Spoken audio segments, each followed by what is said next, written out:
All right, another episode of Unverified. We have a huge weekend from Gateway to Breakdown. We welcome you in here on the YouTube stream. That's Kyle Cuthbertson. I'm Tony Donohue. David Land is somewhere roaming around Germany. So if you want to stay updated with what David's doing, you just came off of the 24 hours of Le Mans. He's got some more things coming up, but plenty of racing. I've got some big news.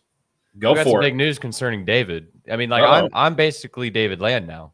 So, David sent me the text, and we're good to go for Road America this weekend. I believe I will be uploading. I will be the guy on the David Land YouTube channel this weekend. We'll be somehow sending him videos, and it will be going to his YouTube channel. So I'm David Land now.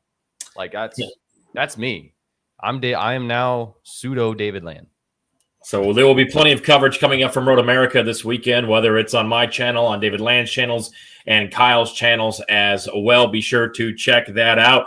But we had a race on Sunday night with what I thought, Kyle, was the recipe for a great, and I mean great, Fox rating. You had a great race. You had prime time. You weren't going up against the NHL Stanley Cup Finals. You weren't going up against the Pacers and the NBA Finals. You had an oval, under the lights, fire, flames, a spectacular crash, the race not being decided until the final 5 laps. And we learned that it barely just north of 1 million viewers chimed in. Kyle Kirkwood is your winner. He is not going to be on the show tonight, and don't worry, I'm fired up about that. We are definitely going to discuss that aspect of it. But Kyle, take it away. I know that you were up at Road America.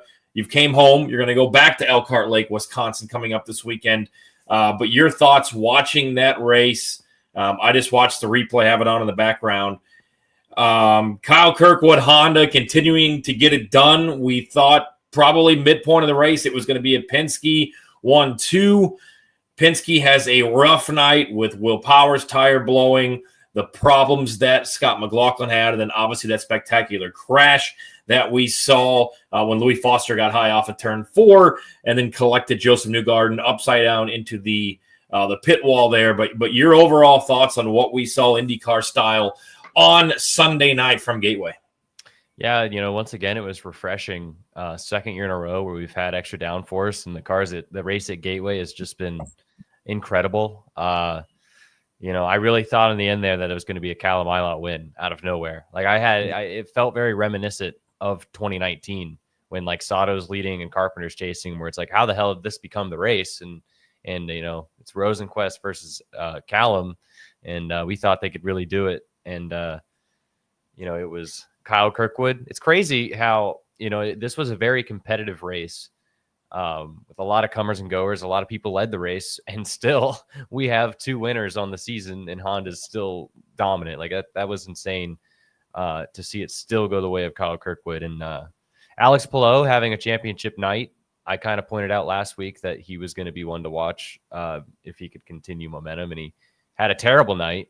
But ended up having the fastest lap and still finished 8th. So that's a championship night. We'll look back if he continues to have a few bad runs, running 15th to 13th all night and finishing 8th. That's okay. That's the championship run. That'll probably be why he wins his 4th title. And then, it's just a great night of racing. Sunday night, I don't think the hype could have gotten any bigger.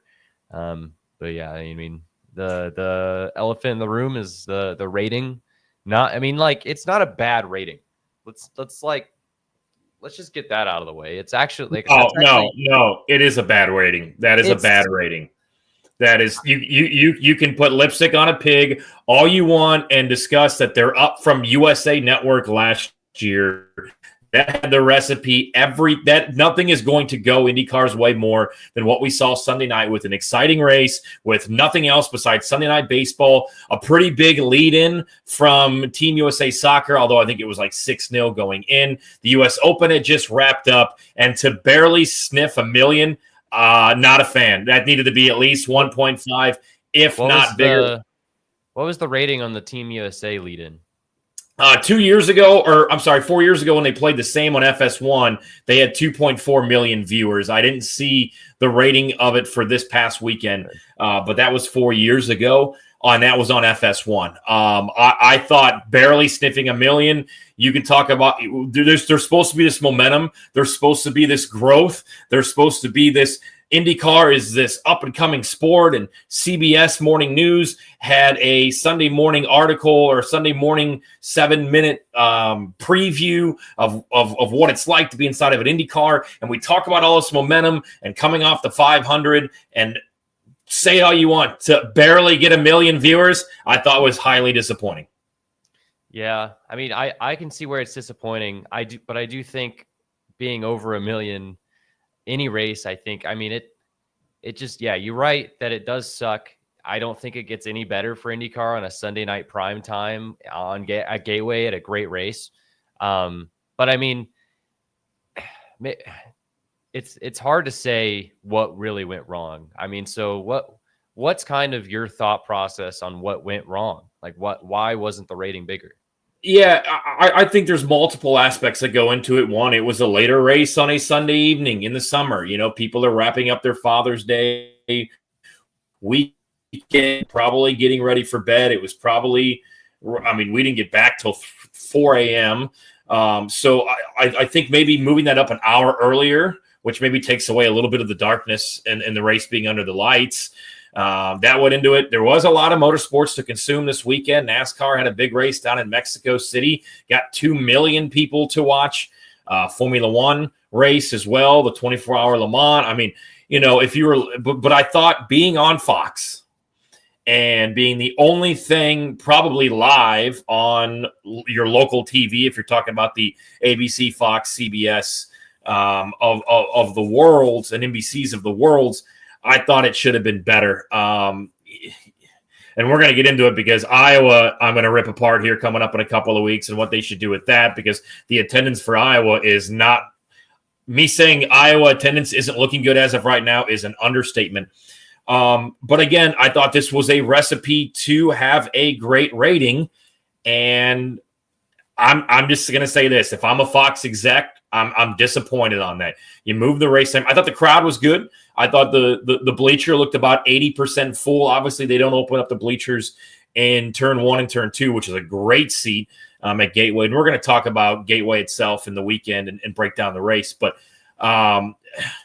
you know, we can talk about growth to date, and we can talk about up from this rating. Well, it's easy to be up from a rating last year that was on USA Network, right? So I thought being on Big Fox, having pretty much the sports world with nothing else to consume besides Yankees, Red Sox on ESPN, I was a bit disappointed. You know, some people have said baby steps. Well, I'm done with the baby steps. Fox has came in, has taken over. I have thought has done a pretty damn good job so far in their coverage. They've made tweaks. They've listened to the fans. They've listened to media members. They've been able to make, I think, the right adjustments, the necessary adjustments. But to have that just be over a million, if I'm a Fox executive, I'm probably disappointed in it. Yeah, I mean, I think disappointment is the right word. Like you said, I mean, it should have been. What were you? We were predicting 1.5. It's about 500K off what we expected or wanted. But that's half your audience. That's 50% of you're looking to add 50% to that. And I thought it was a great race. It was exciting. It was under the lights. I was entertained. If you were the average fan tuning in or just happened to get some tickets to go to the race, you had to be entertained. You had a spectacular crash with Joseph Newgarden, which we're going to talk about. Under the lights, Connor Daly was riding around the outside. Christian Rasmussen drives it for his first podium. Pato O'Ward had a hell of a night. Him and Connor had a great battle there late in the stages. Maybe it was ran too late. I would love to hear in the comments what people thought, but I was disappointed. I thought 1.5 million with maybe a peak around 1.8 would have been great. I really thought this morning when I woke up we were going to get a 1.2 with a peak of 1.5, and to just barely sniff. I mean, at least you barely beat the Xfinity Series on the CW on Saturday. But man, I wish I could sit here and say that it's all sunshine and rainbows, but this was your last opportunity, I think, this year, to be totally honest with you, to have a huge rating, and it didn't happen. So I think the important thing here is, the rating wasn't great. We're not happy with it. We have a few thoughts on why. Moving forward, how do you fix it? What do you do differently, I would say, to get a good rating? Because I don't know if I have the answer for that. Maybe that's above our pay grade, but what do you think? One suggestion that I have, and I don't know if this would happen, but we hear in the paddock constantly about drivers and teams wanting to have one oval before the Indianapolis 500. Well, why not move this to the last race, the last weekend of April? I looked at the weather the last 3 or 4 years in St. Louis on that Saturday night. It was about an average temperature of 64 degrees. It seemed to be warm enough. Why not move this race and have you have that momentum, right? You have that momentum going of the start of the season. And hey, let's display these race cars, these drivers on an oval before the Indianapolis 500. And I wish I could sit here until I was blue in the face and preach about how important it is to have an oval directly after the Indianapolis 500. Unfortunately, that's not going to happen anytime soon, with Penske running Detroit and Detroit wanting to be that first race after the 500, the weekend after the 500. So they did move this up. You maybe thought you would gather a bigger audience being on Sunday night, being on Father's Day. I would love to see this as like the last race before the month of May and the first oval of the season. It's such a great race at night. And I will say this, kudos to IndyCar, kudos to Fox. We've talked to drivers. We've heard from drivers over the last 3 or 4 years of how great Gateway would be at night. And to go one step further, every oval race should be at night. You should bring in temporary lights to Milwaukee. You should run Iowa on Thursday night and then have the second race on Saturday night, which we're going to get to in this episode of what's going on with Iowa. I was actually there on last week, as mentioned. But man, I think moving forward, maybe you move the date. Maybe you have it late April. Maybe you move it up an hour. So your core fans here in the Eastern time zone, which is Indianapolis, Dayton, Columbus, Louisville, and Lexington, Kentucky, and Columbus, Ohio, aren't going to bed at 11 o'clock on a Sunday night. But I really thought it was a recipe for a great number, and I was disappointed.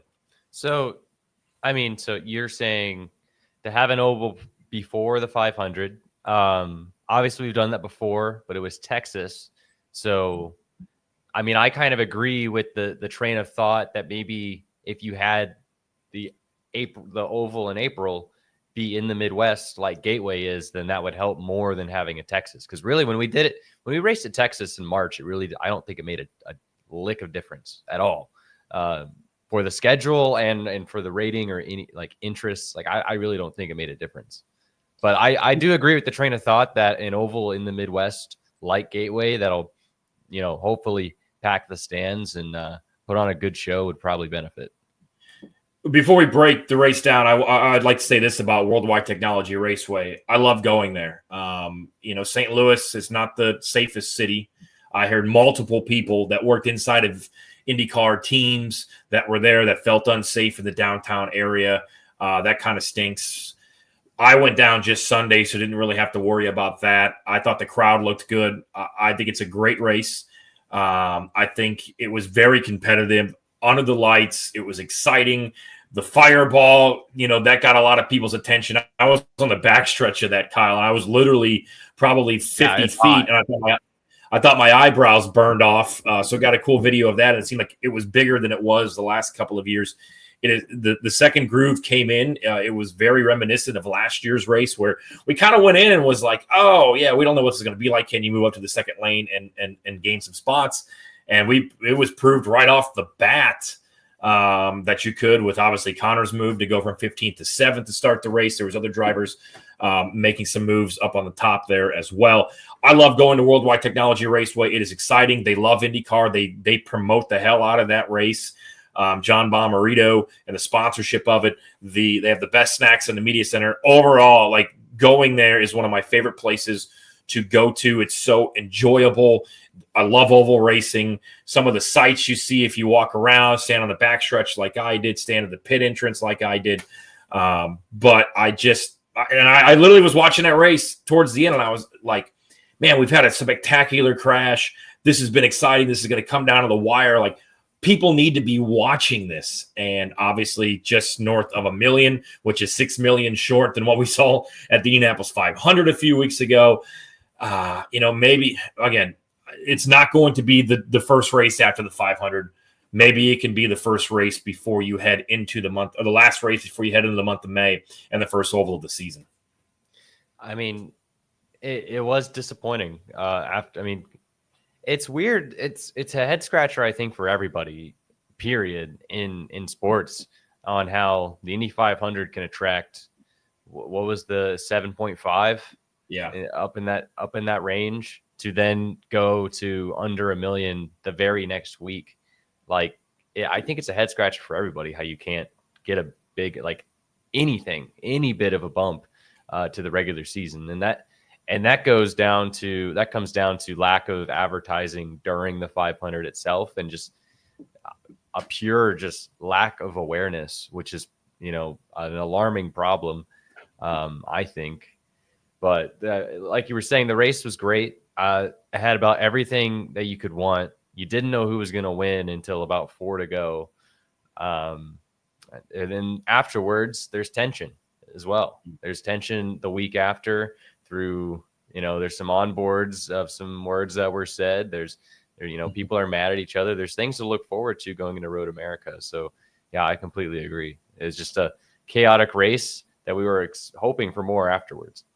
Yeah, Nuke Media mentioned, I'd imagine the race being good is only an advantage for retaining viewers, not getting the attention of new ones until the following year. I would agree. I mean, look, everything that we see to promote Gateway next year is going to be Joseph Newgarden upside down. And unfortunately, we do live in an era right now, especially with the younger audience, the younger demographic, that is looking for that spectacular crash. I mean, to the hardcore racing fans, we know that that's going to come eventually, and it's going to come multiple times in a season, but we're not like going to the race just to see that. But that new audience, I mean, how many times did they use Devlin's crash at St. Pete from 2 or 3 years ago in a promotion? So, look, you had a lot of players on Sunday night with a chance to win.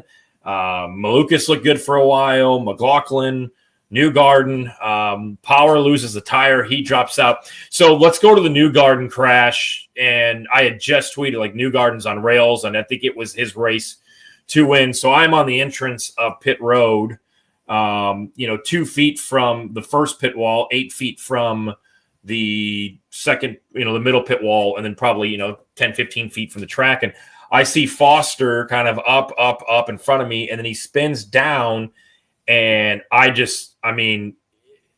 it'll always spook you, no matter how many times you go to a racetrack or how many times you see an accident.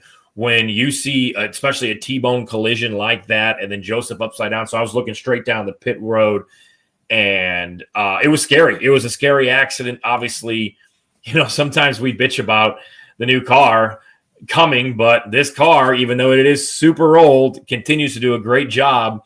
The roll hoop held up as it should. So shout out to Delara for the safety of this vehicle. So then Joseph, I run down to Joseph's pit just to kind of see the reaction, and I probably just get myself a scanner, and they were calm. And then obviously you saw them get out of the car. So I went to medical, just to 1, see the car when it came back on the hook, and then 2, to maybe get a quick word of Joseph. And Joseph went in, got out of the safety car, went straight in, was in there for about 10 minutes, and then bolted straight out. Didn't talk to anybody. Didn't do radio, didn't do TV, which, to be honest, I know some people are going to say, oh, well, you should talk to the media. You should talk to at least TV for your sponsors. Let your fans know that you're okay.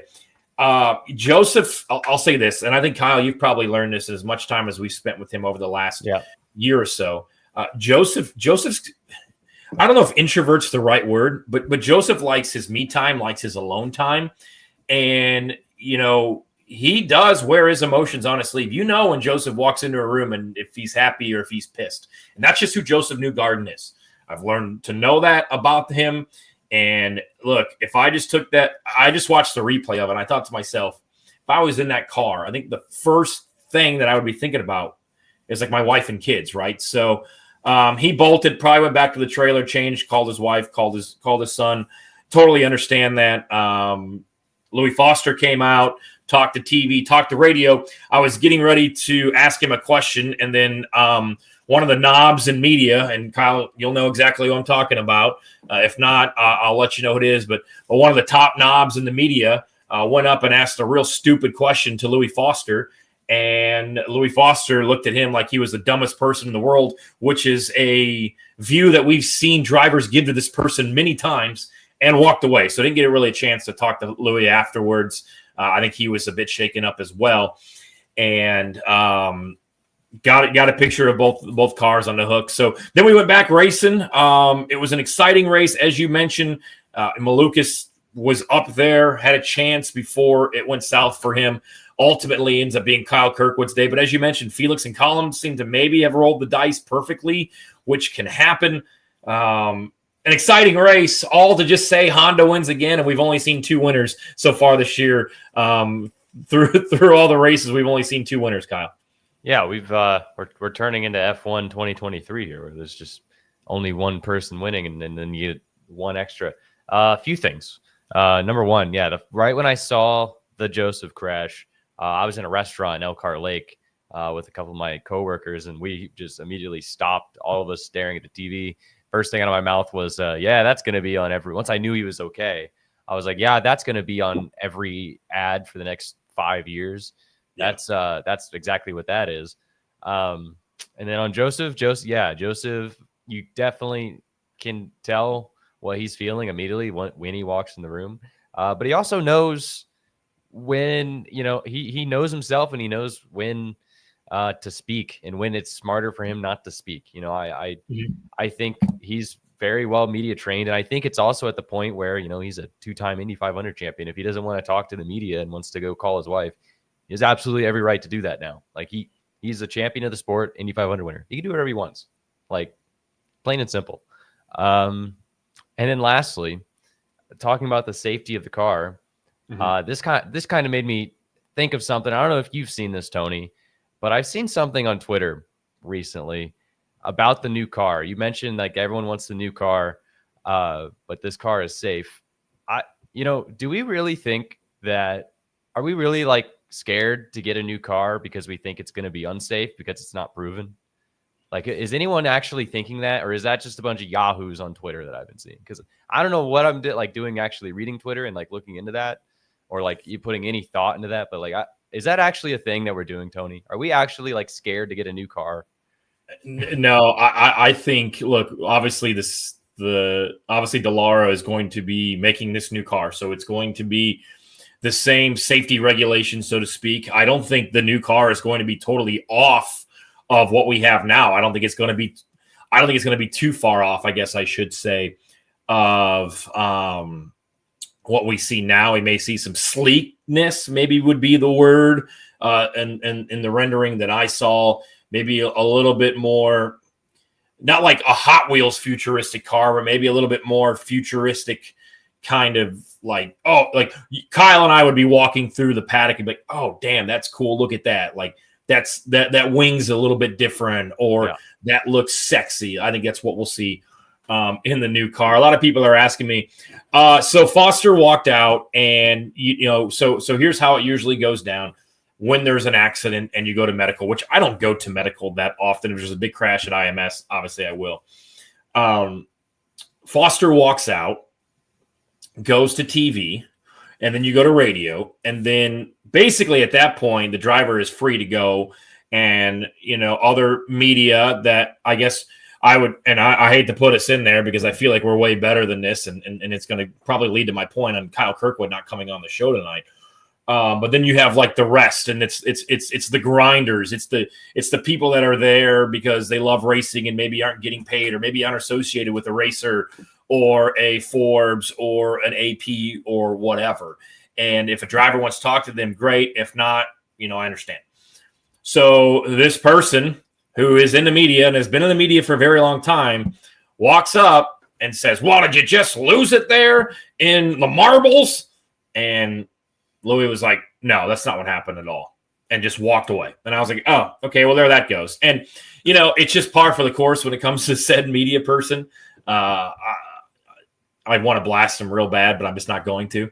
If you see me in Road America this week, feel free to stop me. This is interesting because I wasn't at Gateway, obviously. I'll be at Road America. I saw a tweet from someone who works for a team who mentioned that during the bullpen today, there were words like, who are you? Who do you like? Question, like not knowing who people are from the media to the drivers, and just like dumb questions being asked. That's a problem. That's an issue. Kyle knows how to fire me up. Well, there's definitely an issue inside of IndyCar and the way that it's covered from a media aspect, from a way that it is covered from an influencer aspect, from a way that there are times, especially at the Indianapolis Motor Speedway, where you ask yourself, do they just want this giant media center to be full so it looks good? Or do we actually have people in here that are promoting our sport, promoting our race, covering it the way it should be covered, and getting the word out there, not just sitting around doing nothing, using the 10% discount you get at the photo shop and at the souvenir trailer, not just buying or not just standing there eating the free food. So there is definitely a problem with that. I've been really patient with it. I think there is an avenue for influencers if that's the route that they want to go, if they're doing it the proper way. And we've talked about on the show ad nauseum over the last couple of weeks and months that, if you're there to cover the sport and let people know what time the race is, great. If you're just there to mess around and look cool on the pit road and, oh, look at me, that's not moving it forward. No, it was not Marshall or Bob Pockris. Neither of those were at the race over the weekend. Damn it, Tony. Voltage is incredibly right. Damn it, Tony. These people wouldn't cut you the same courtesy, so why should you put them on blast? Voltage, trust me, 110%. With that being said, I asked on Friday, I sent an email to a PR member of IndyCar and said, whoever wins the Sunday night race, would love to have them on Unverified coming up on Tuesday night. Okay, get the Gateway on Sunday, walk up to two media members of IndyCar. Hey, would love to have the race winner on tonight, okay, or on Tuesday night. Let me know. Okay, cool, no problem. So we find out who the winner is, Kyle Kirkwood. I know his PR chick. Walk over. Hey, I'm going to put you on an email. We'll let you know. Would love to have him on Tuesday. I've already talked to IndyCar about it. So we get to Monday. Go to send this person an email, and of course her email is wrong inside of the IndyCar media guide, so there's that aspect of it. Luckily her cell phone number was right there. Shot her a text, hey, let me know. We can do it anytime between 5 and 9 p.m. Eastern time. We're live between 8 and 9. We can record it. Would love to have it. This is the first time I've asked for a driver to come on this show. I think it makes perfect sense. I mean, you're gonna put all these winners on. I mean, I'm not tooting anybody's horn because it is what it is. You look at, we have 144 watchers right now. I saw multiple YouTube videos interviewing the Indianapolis 500 winners from outlets that cover racing weekly that didn't even have that on their race winner, Alex Palou, of the Indianapolis 500 interviews. So if you don't think that we aren't getting views between David, Kyle, and myself throughout social media and YouTube, you're absolutely dead wrong. And I told you this, Kyle, at the beginning of the year. I'm going to give them plenty of rope. And what they do with that rope, it'll determine. So I get a text back today. Oh, hey, it's not going to be able to work inside of Kyle's schedule. We'll get back to you after the Iowa test. Well, Kyle Kirkwood is not testing at Iowa. He's testing next week at Milwaukee. So maybe she got her tracks mixed up. I don't know. I hate to say this because I like Kyle Kirkwood and would welcome him onto the show whenever he would like. The point of having him on the show was he just won the previous race 48 hours ago. An exciting race. And he won his second straight, right? So if he gives him, if we get him in July and he's finished 14th, 12th, and 8th, and he's out of the championship, yeah, it's a cool conversation because I like Kyle Kirkwood, but it doesn't have the meaning behind it. It doesn't have the what do you want to call it? Vitality? I don't know if that's the word. But some of these PR people have to be more than just Sharpie holders. I don't even know if I want to give her the benefit of the doubt that she actually just went to Kyle and said, hey, do you want to come on? And he said, I can't due to my schedule. Because I would like to think, and maybe I'm totally wrong here, if any driver in the paddock, not just Kyle Kirkwood, got an invite to join Kyle, Tony, and David, they would do it. Because there is not a lot of people in the media that have the driver relationships that we do. And sometimes you got to be your own agent. You got to stick up for yourself and the people that you work with and do things for, because you see what goes on where influencers of the Indianapolis 500 get their own little chalet on media day to do stand-up one-on-ones with drivers. You see these people that just fly by night Friday, Saturday, and Sunday to the Indianapolis 500 and get laid out the red carpet when somebody, and I'll give him credit, Alex Palou went on David's show because I know when they asked him, Alex wasn't going to say no, because I've seen him go through a list before and say, don't want to do that, I will do that, and it was David Land. So shout out to them for that. I'll give them credit. But here it is. Here's a show that is on weekly talking about your sport that people are that the three of us are traveling to, not making a lot of money, if any at all.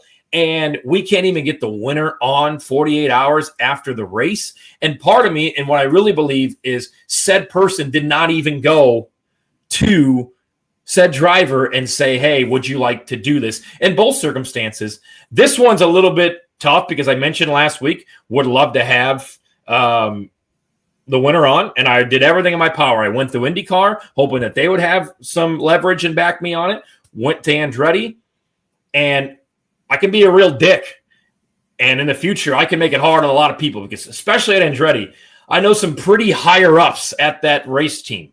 And when I say pretty higher-ups, pretty much the highest you can get on that ladder. Now, do I be a dick and go be a tattletale and say, like, can you help me with this or help me understand? Do I let it go? Because, to be honest, there is a part of me, Kyle, that's like, sometimes driver interviews don't get the best hits.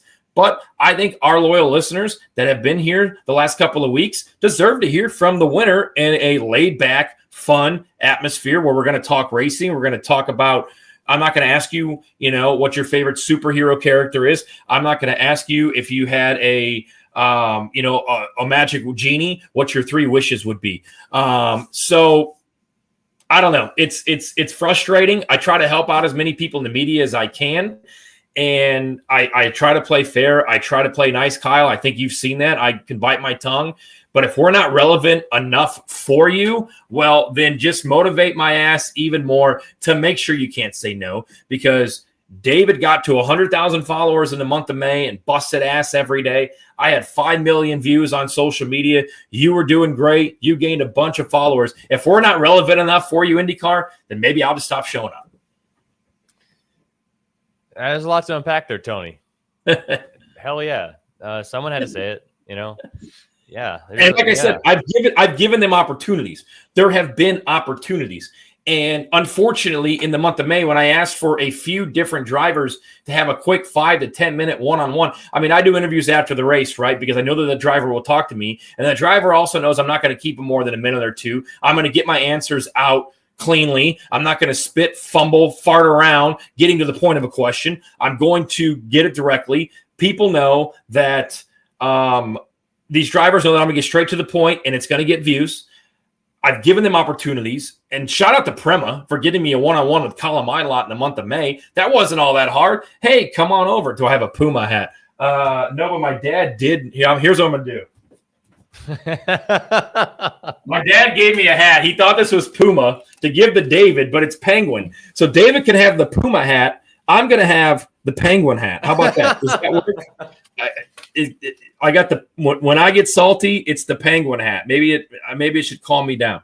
And I'm not trying to brag. So I don't know if cruising with MSC thinks I'm bragging. I'm just saying, like, what else do we have to do to talk to a freaking driver? It's not hard. I'll try to be the bridge here. I'll try to calm down a little bit because I'm not.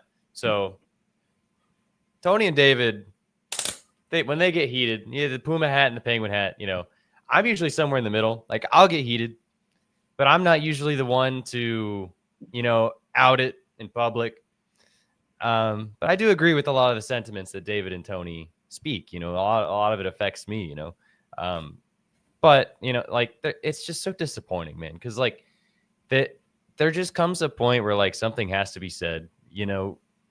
Like we really do. I think the biggest point is like we work really hard for not a lot of money. Like we're not flown out places like for IndyCar. We're not paid to be there.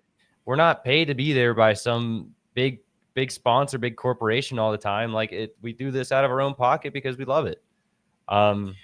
It's happened to work out. It's happened to, that's not saying like, oh, we're so broke, but like, I'm just saying like we've done this on our own accord. It's not like anyone is just like, given us the world and we're here. Like we're just like, we don't ask for a lot either. We don't, there's exactly. I don't think we ask for too much. I don't think it's just tough, man. It's a tough world to do this in this sport, and here we are, and it's worked out. And a problem that I have with it is, do we break news? Do we get a lot of things? And even if I have to be my own critic here, have I gotten some things wrong or not fully correct, or have things not happened because of something I said? I think there's some validity to that. And I can own that, and I know that I don't put something out there that I don't feel has came from a source of yes, this is going to happen. It's not like if random guy walks up in the pits and tells me something, I'm going to automatically tweet it. Like I know who to trust. I know people in this industry, as you do, as David does, that are going to tell us the truth on things. Does that truth move? And does the goalpost move with that sometimes? And things change? Yeah, things change all the time, especially when money is changing hands. My problem with it is, you show up to a race and you don't know if said IndyCar PR person is going to be nice, is going to be mean, is going to give you shit or make it a big deal because you asked for a race mode sticker. And for those that don't know, race mode, if you're not hard carded, which the three of us here aren't, which probably shows the respect level that they don't have for us, you've got to get a sticker. And you put that sticker on, and that gets you into the pits inside during a race time. Sometimes it's the easiest thing to get. Was the easiest thing to get in Detroit, was the easiest thing to get in Gateway. Here you go, no problem. In the past, it's been like, well, I don't know how many I have, or I'm sorry if I'm not getting one, then who is? And you're giving them out to somebody who brought his girlfriend and gets 12 hits every time they go live on a StreamYard. So you don't know what you get with these people. It's not like they're coming up, hey, Tony, hey, Kyle, welcome to Road America. It's good to see you. Anything you need this weekend, let me know. Some of the track people do that. Some of the people that are running the track do that. Bud Danker told me to have a great race the other night. Other series do that. Yeah. Oh, other series, man. Hire Tony DeZeno. Like there are people inside of the sport that don't work for IndyCar that see the value in what we're doing. And if IndyCar doesn't, because we break news and we are critical of them, well, let me show you the NBA. Let me introduce you to Shams. Let me introduce you to Adam Schefter. Like, I'm not saying that we're on those levels because we're certainly not. But when it comes to gathering information and putting it out there and being in the rumor mill, we kind of are on a lower scale here with IndyCar. When you show up and, at Detroit and you're welcomed and Merrill Kane says hello to you and thanks for being here. And if you need anything, let me know.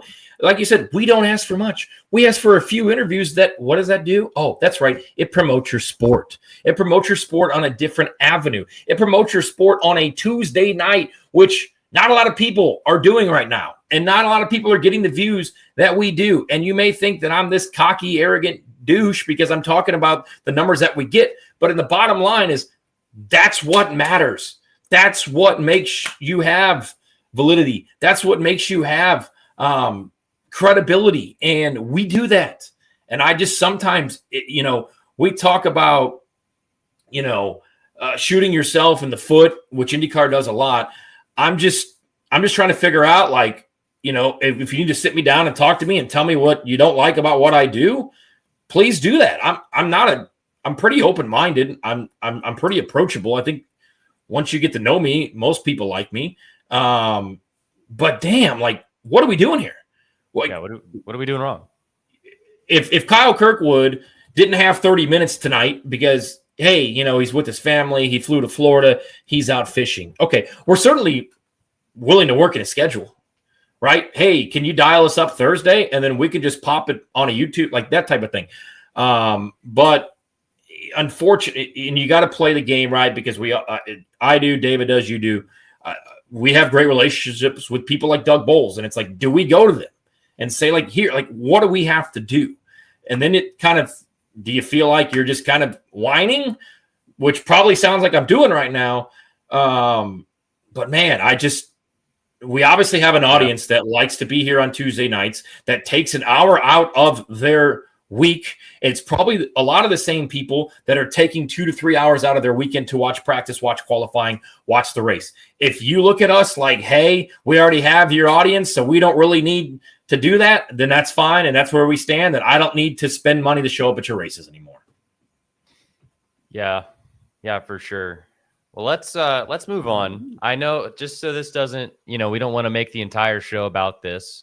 We're obviously very passionate about this. We're very, this is our lives. This is our job. We do this because we're passionate about the sport of IndyCar racing. And, when you're passionate about something and you think you're doing all the right steps, and then you just keep getting screwed or just messed around with, and then you're not told what you're doing wrong or like how to fix it, because we're not going anywhere.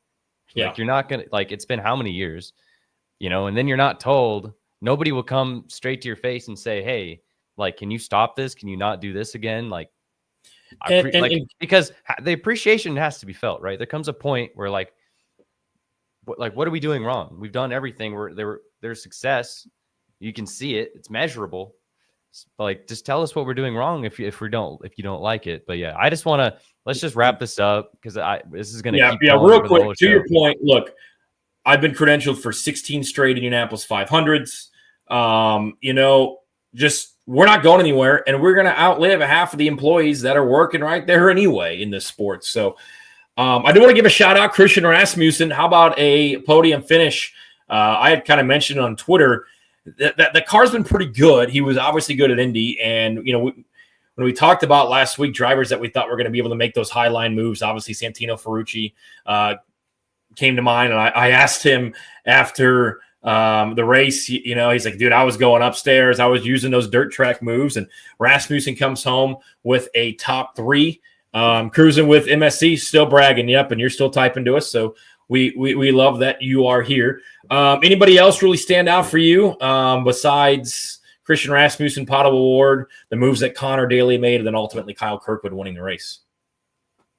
Yeah, I mean, Christian Rasmussen has really, come out as a real oval meister. Like I who saw that one coming? I mean, that the guy has been mega on ovals, which I guess it makes sense given that the Ed Carpenter cars have statistically over the years been the best on ovals. But, coming through the road to Indy, I would not have expected Rasmussen to be this incredible. But yeah, a lot of outstanding, like, what was the stat? 9 teams in the top, making up the top 10. I mean, that's incredible. And like, of course, the only team to get to the double a top 10 was Ganassi. But yeah, that incredible.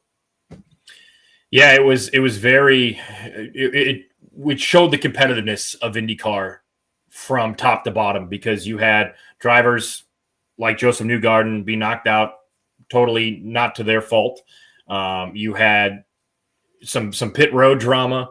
You had 3 different teams on the podium, as you mentioned, throughout the top 10, the different teams. I mean, this was a competitive, spirited race on Sunday at Gateway. Honestly, I can't say enough about how great the racing was. I can't say enough about how great Worldwide Technology Raceway is in so many different ways. It was exciting. Rasmussen first podium. That was awesome. Pato had a great run. I thought he was patient there towards the middle part of the race. And then, we talk about all this. And Kyle Kirkwood picks up his 2nd straight win of the season, but his first oval win.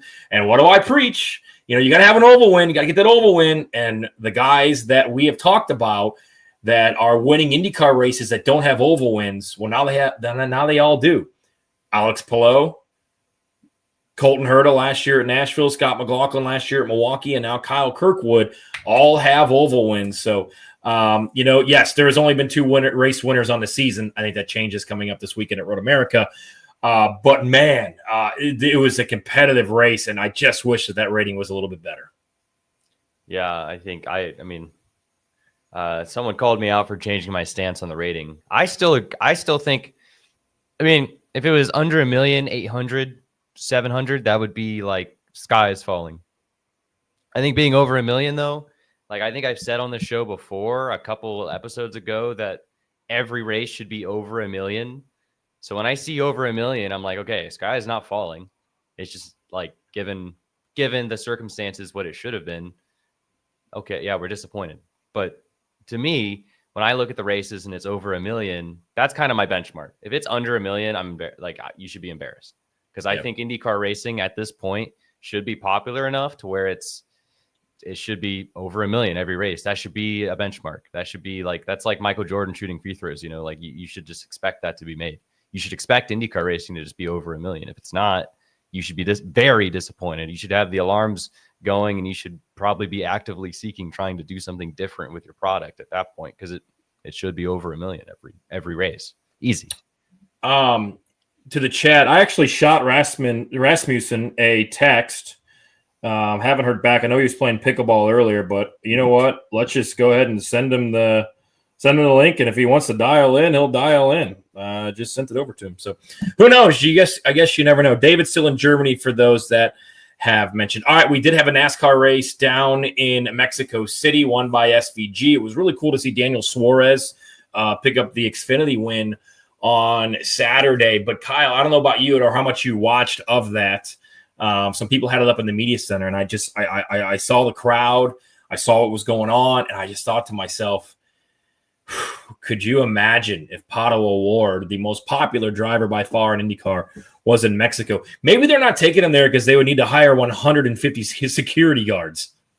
Possibly. I mean, my pal, what was kind of cool is Krista Hardy did some good Twitter videos of asking Pato and telling him when Suarez won the race. That was cool to see, like, Pato actually invested, and get excited over that. That was kind of neat from Chris. But yeah, I mean, I think we saw, like, every time I saw the NASCAR crowd, I guess I just got to keep reminding myself how big the Mexico City F1 circuit is. Because, like, when you look at it, it's like I think the stadium section looked really good, but it's like on Saturday, and like you just see like empty stands, and then you just have thoughts. But I'm sure it was really good. I'm sure I'm complaining about nothing. I thought the race was awesome. A lot of people might not think so, but I mean, to me, Shane Van Gisbergen, and as a Supercars fan, as someone who paid for SuperView and watched Supercars for a couple of years, to see SVG just absolutely curb stomp the field, win by 14 seconds, be able to do his burnout, and he's out of the car by the time the field is on their cooldown lap. Hell yeah. Like, that's badass. Like, good for SVG, man. That's just like I think probably the most dominant NASCAR race I think I've ever seen in my lifetime. So yeah, I think Mexico City was awesome. The track was weird, but good NASCAR race. Wouldn't it be cool if maybe that race is on an off weekend for IndyCar, and maybe Pato could run an Xfinity race or the Cup race, maybe even send Scott McLaughlin down there, knowing the success that SGV has had. Let's get to a few comments. Yes, we will be in Mid-Ohio. That is actually Kyle's home track. What drama happened after? If you go on Twitter, I retweeted Nolan Siegel was not happy inside of the cockpit with Scotty McLaughlin, and it is what would you say, Kyle? Heated is certainly a word that I would use, and that was a feistiness and a fired up Nolan Siegel that I've never seen before. Yeah, I mean, you don't expect it from Nolan if you look at him, right? You sometimes you might wonder if he's old enough to say curse words, but he fired up at Scotty Mac. I mean, that's finally we have two IndyCar drivers that seem to be just pissed at each other. Like, we have some rivals on the track, some guys that, when we see on track together might, cause some chaos together. They might, throw a wheel at each other or do something. I mean, we're about to head to two road courses with absolutely insane amounts of runoff that are very realistic places where if you side by side an exit, you can just shock somebody off into the dirt. So like, hey, it could get spicy here in the next two races. We'll see. We had a comment from let me get to it here because I thought it was an interesting comment. Brickyard and Hardwood, Indy 500s around the same date, 108, 109 years. Gateway Father's Day 0 times in the past. Date equity is 0%. I would love to know in the chat, Kyle, your thoughts on date equity inside of IndyCar because especially when I was growing up, I know NASCAR's changed it, but I knew the NASCAR schedule by heart because it was the same. You usually after Daytona, you went to Rockingham and then you went to your West Coast swing. I knew, the summer swing was going to be Sonoma, Michigan, Pocono, and then the Brickyard, and then Watkins Glen, Michigan again, and Bristol. Like you knew without having to look most of the time what race, what weekend, what track NASCAR was going to be at. So I'd love to know your thoughts and the chat's thoughts on, as much as they're condemning the schedule to be from March until September to not go up against NASCAR, do you think we need to have these races on the same weekends and the same dates year in and year out? Yeah, I mean, this is a very interesting question because date inconsistency in IndyCar is interesting as a whole over the last few seasons because the Grand Prix has stayed the same. St. Pete has stayed the same. Obviously, the 500 is always the same. Detroit, for the most part, Detroit is the same, even though it's a different venue. Mm-hmm. Outside of that, Barber's moved up a couple of weeks, but like that, I think the minus Texas, the first part of the season is pretty the same. I mean, like Mid-Ohio changing the 4th of July a couple years ago. I still think that we'll talk about this as we get up to Mid-Ohio, but I think the jury's still out on that. I don't know if I'm a huge fan of it still. I mean, it works, but I think maybe like an oval, like Kentucky Speedway under the lights, maybe is your 4th of July banger, maybe Homestead. I don't know. Maybe Homestead's probably too hot, but you see the point. Like I think in the same vein as NASCAR, my 4th of July weekend has been kind of ruined since they took it away from being under the lights at Daytona. I think under the lights, prime time race for 4th of July is the move. I don't know if it's Mid-Ohio. And I honestly, I think seeing the attendance at Mid-Ohio, it's still a huge event and it's packed. But the first year they moved it to 4th of July, the crowd has been smaller. The camping's been smaller at Mid-Ohio. And that has a lot to do with people just they'd rather not be at a racetrack than, they'd rather be at a barbecue with their families, or they had made other plans for 4th of July. Like, so I think that's not smart. I think Laguna Seca at the end of July is weird. Moving Gateway to June was interesting because it's so hot in June. And like you said, maybe pre-500 is the move for that race. But in August was always good. I mean, I guess Portland stayed the same. And, the Nashville season ender is good. But, yeah, I mean, the 4th of July weekend is just where it kind of just – I don't know if I like it. Yeah, I think the chat is saying how much date equity is of importance to the sport, to the series. Maybe that's something that could help boost the ratings. I mean, if we all knew the formula to get 2 million, we would probably be working in those spots. We did have an awesome Indy Next race prior to the race on Sunday, won by Lockie Hughes, his second win of the season. And he has won every Indy Next race so far this season. It was a cool little podium there because Miles Rowe was second and Kyle Collette was third. So you had 3 different teams represented on that podium. I thought it was a pretty good race. Indy Next will race again coming up this weekend from Road America. That's always an entertaining race. Remember last year, Jamie Chadwick picked up the victory. Unfortunately, she is on the outside looking in when it comes to anything IndyCar.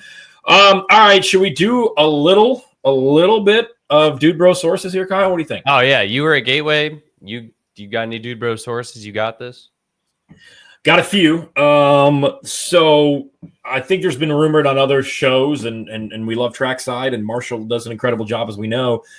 The future of Will Power. There was nothing definitively told to me about Will Power's future, but I'll just say this. What I've heard more than I've heard anything else is that he will not be back at Penske, which I don't know if that information came prior to or post when Nathan Brown, and I'll give him some credit, he had it, when Nathan Brown mentioned that McLaren has came out and said to him that all three of those drivers, Nolan Siegel, Christian Lundgaard, and Pato O'Ward, will return next year. So I take a little bit of that, all of that with a grain of salt. If you want my personal opinion, I find it hard to believe, unless Will wants to step away, that he's not back for one more year.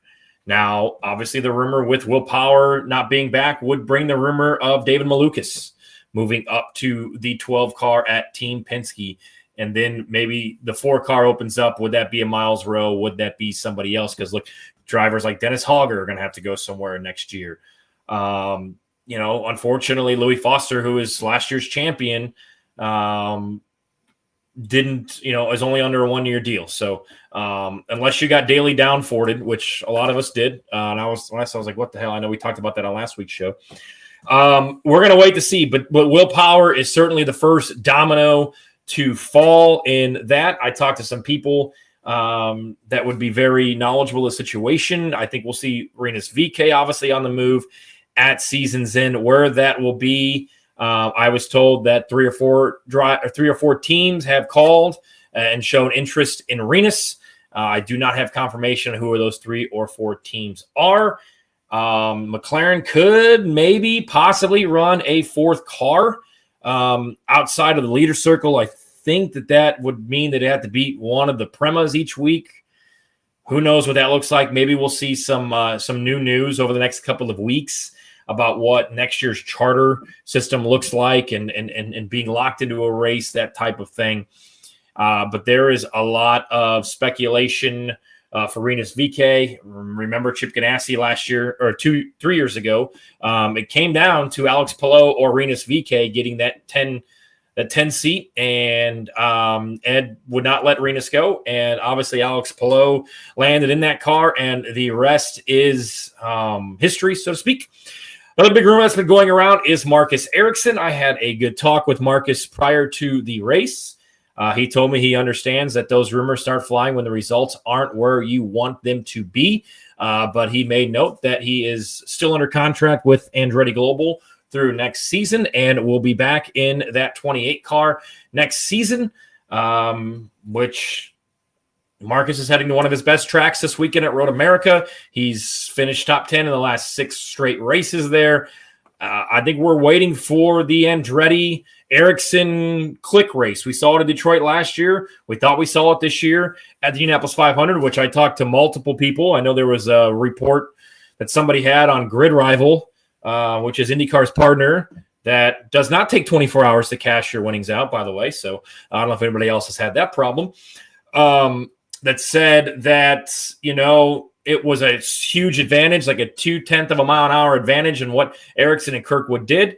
Multiple people that I talked to in multiple different teams and multiple different engine manufacturers pretty much told me the same thing that was told to me when I asked around about the Penske situation, which was basically it didn't really do much of an advantage. And yes, I know Marcus ended up second on strategy and Kirkwood ended up 6th. And we don't know if Colton had the same situation because he was outside of the top 12 of the Indianapolis 500. And the top 12 drivers in finishing order were the ones that got impounded, that went to Tech. Any news on Honda? What else do you need? You've won every race. You've won the 500, which you have publicly stated that's the most important race to you. David's over. When David gets back, David's going to have a lot on that, I would imagine. I'll let him when he returns, I believe next week, I will let David talk about Honda and what the future is. Him and I have a little bit of a different stance on that. I think Christian Rasmussen, I think, is a free agent at the end of the season. If he keeps driving like he is, he's going to be in that car. And I'll say one more thing about Marcus Ericsson. And this isn't a knock on Colton Herta. It's not a knock on Marco Andretti. and it's not a knock on Kyle Kirkwood, but as of right now, Andretti has one driver that has proven capable to win the Indianapolis 500. Not only win, but to be up front. And I know people are going to say, oh, well, he was in a Ganassi car. I know people are going to say, oh, well, he cheated this year. How can you say that?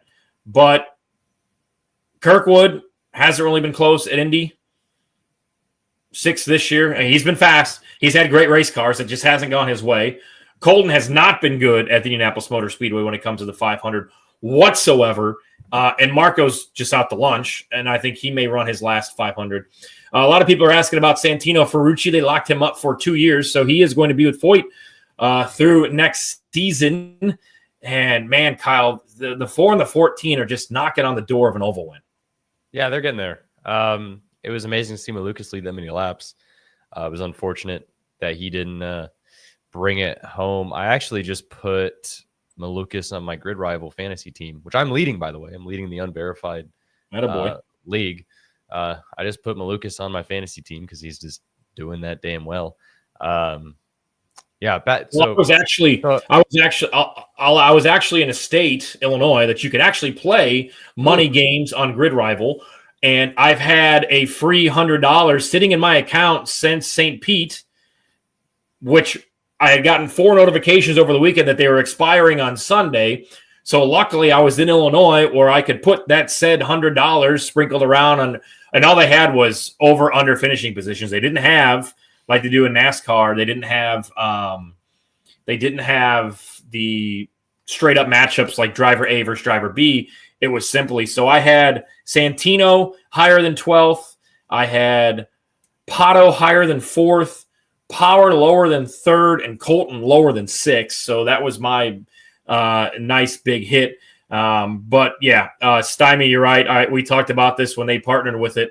That I thought it was bizarre to partner with a Grid Rival when they don't even have the jurisdiction and the rights to have money games in the state of Indiana. So that was tough. Elsewhere, what's up with Ganassi and Simpson? Kiffin spends and brings a lot of money. The only movement I think would happen would be to farm Kiffin to Meyer Shank. But everything that I've heard is that they still enjoy Felix, and Marcus Armstrong is there. He had a pretty good run, a pretty quiet run in the top 10 all weekend over in Gateway. So I don't think you're going to see any shakeups there. As far as Ganassi goes, Devlin's in there for a 3-year deal. This is year 1 of 3. Louis is on a 1-year deal. Being the Indy Next champion, and Graham just is cruising around until Graham doesn't want to cruise around anymore. So anything to wrap that up, Kyle? Earlier when you said, the thing that blew my mind was people saying that the Ericsson DQ was something that would gain him 2 miles an hour. If I gained him 2 miles an hour, probably would have won the freaking race.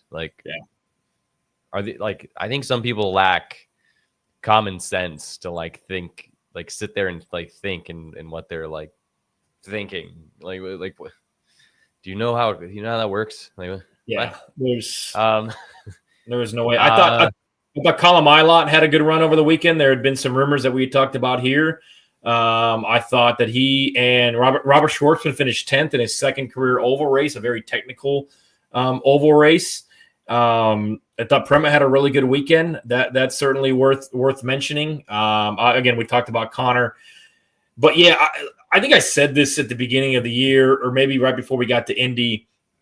I don't think that we are going to have as crazy of a silly season and movement as we maybe had last year, or certainly 2 years ago. Will Power is obviously the first domino to drop. Yeah, KP Digital. We have an unverified league. I think you can still join it if you like. We just haven't really promoted it as much because, that's behind the scenes inside baseball stuff that we can talk about. Okay, you're more than welcome to stop me. I'll give you 2 or 3 minutes of my time, especially if you spend an hour on a Tuesday night watching us. I have no problem stopping. And have we got a Boris? Have we gotten Boris into the show yet?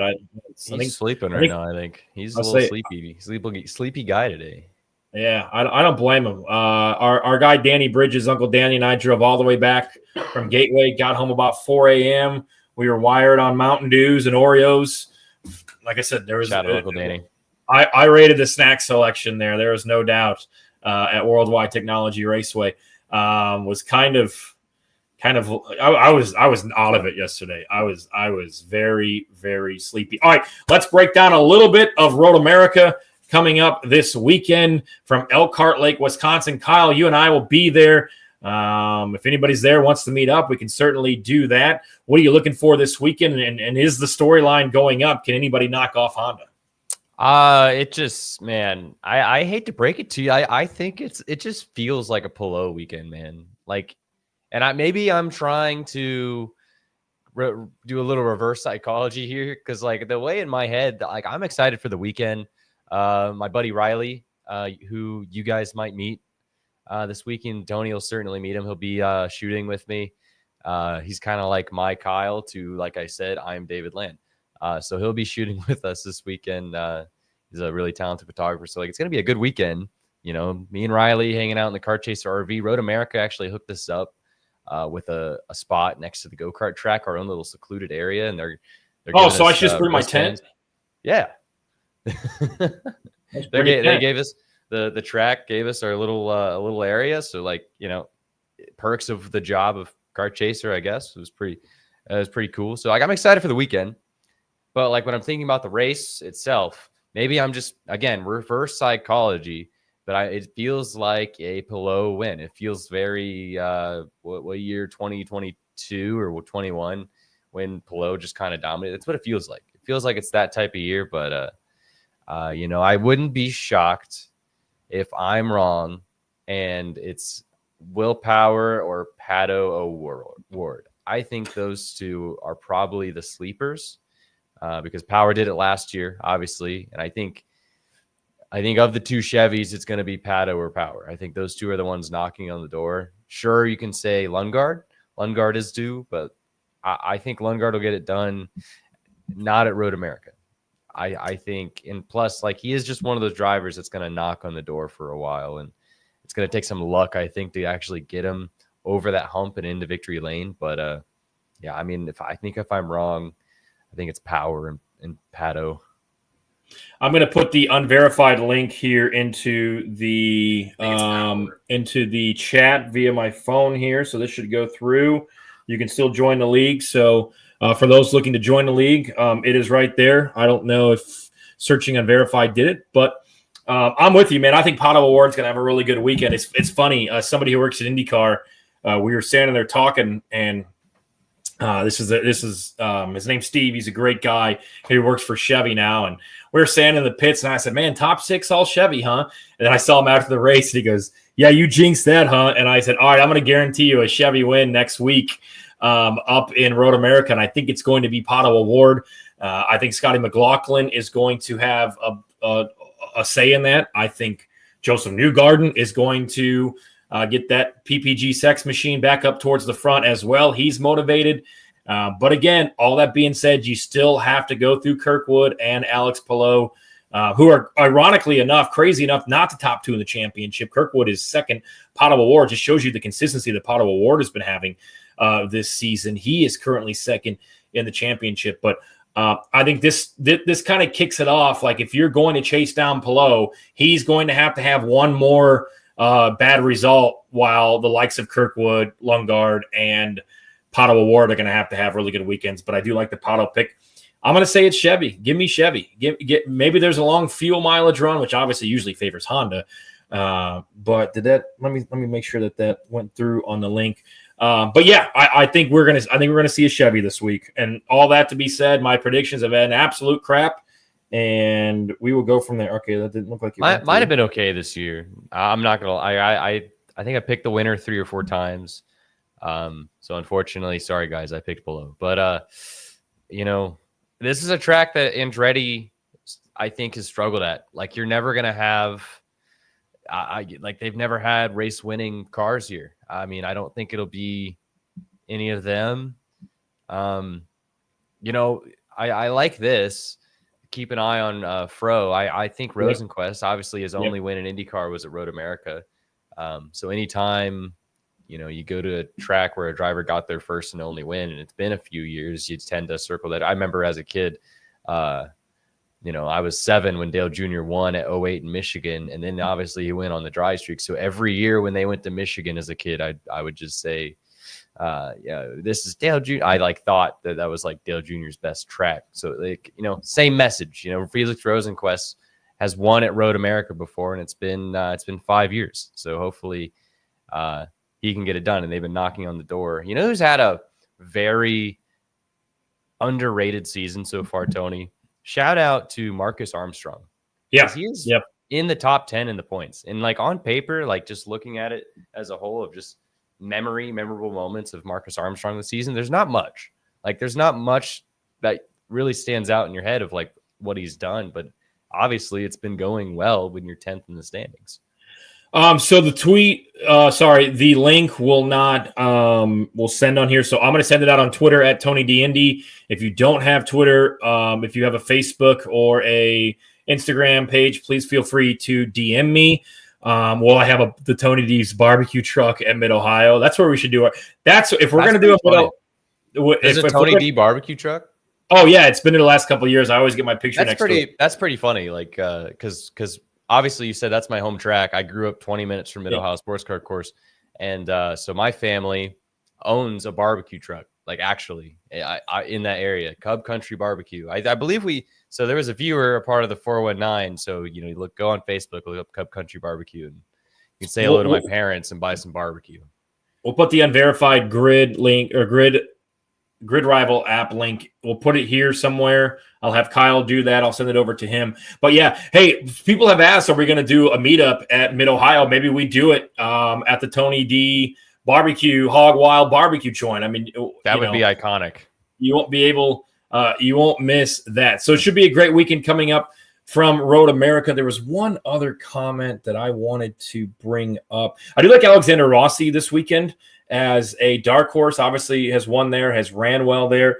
As mentioned, Marcus Ericsson, his lowest finish there is 13th. He's finishing the top 10 in the last 6 races. I think one of those races, obviously, him and Pelot tangled. Some people are looking for power. Yes, thank you, Sky Warren. I posted this on Instagram. As a 90s kid, as somebody who grew up loving IndyCar and loving NASCAR in the 90s and really turning his passion to IndyCar and Indianapolis 500, J.R. Hildebrand, I think Catherine Legg is running an Acura as well in the Pikes Peak Hill Climb. But J.R. Hildebrand, if you haven't seen it, check out his Instagram account, has posted that he is going to do the Pikes Peak Hill Climb in Kyle Petty's 1999, I believe, Hot Wheels Pontiac. So that is going to be something that I certainly want to check out. That should be a lot of fun. So if you're into that type of thing, I believe the Racer channel will be airing that. I'm not sure when it is. You'll check out their Instagram or their Twitter. But shout out to J.R. Hildebrand. Great guy. Was here in the month of May. Talked to him for a little bit. And he's gonna be running the Kyle Petty 44's Hot Wheels. So thanks for that reminder, Sky. And that should just about do it. So we're gonna have a great time coming up at Road America this weekend. Kyle and I will be up there. I got to figure out where I'm staying. It's either Green Bay or somewhere else. But should have a lot of fun. So hopefully next time we see you, it's Pacers in 7, right?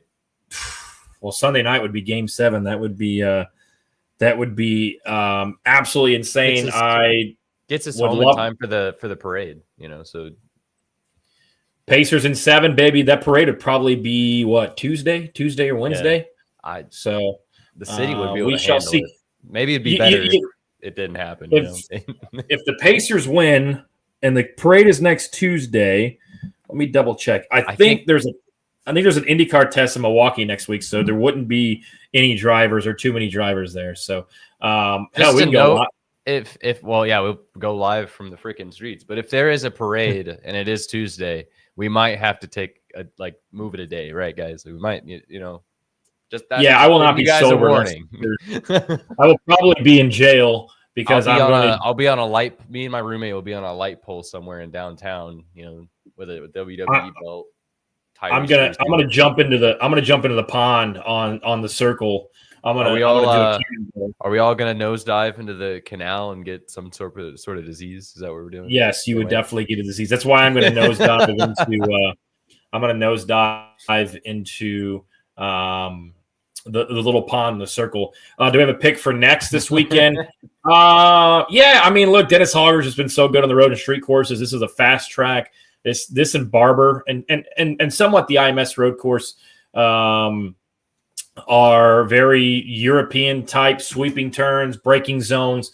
I think that obviously favors Dennis Hogger. I think Kyle Collette will be right there, and I think Lockie Hughes will be right there as well, which is really going out on a limb. I totally understand that. Yeah. So, all right, we'll look for Kyle and I this weekend at Road America. If you are going, can't wait for it. Thank you so much for spending your Tuesday night with us here on Unverified. We'll get the link to the Grid Rival sent out to you. Don't forget to like and subscribe, share, and can't wait to be up in Wisconsin this weekend, enjoying a few spotted cows, going to Seamkins. It looks like Kyle kept that place warm over the weekend. I did. And looking forward to yet another IndyCar weekend. We'll see you up there. Thanks so much for watching Unverified.